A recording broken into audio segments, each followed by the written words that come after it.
This video will show you how to sign up for an Ability App account. First, open your favorite internet browser. Ability App is available on all internet platforms, including Google Chrome, Mozilla Firefox, Safari, and more. Once you're on the internet, type app.theabilityapp.com into your browser's address bar. Or you can click the link to it through our website at theabilityapp.com. We will eventually have an app in the App Store as well. If you haven't already done so, you'll need to create an account. First, click Sign Up at the bottom of the Sign Up window. Then, enter your desired username in the box labeled Username. Next, enter your email address in the box labeled Email.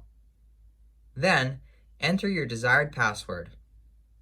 Reminder, your password must be at least 8 characters long and contain a lowercase letter, an uppercase letter, and a number. Once you've finished, click the Sign Up button at the bottom of the Sign Up screen. You will now be sent an email from Ability App with a clickable link to verify your new account. Go to your email and open the new message from Ability App. Click on the verification link and you're done. Now you're ready to sign into your account.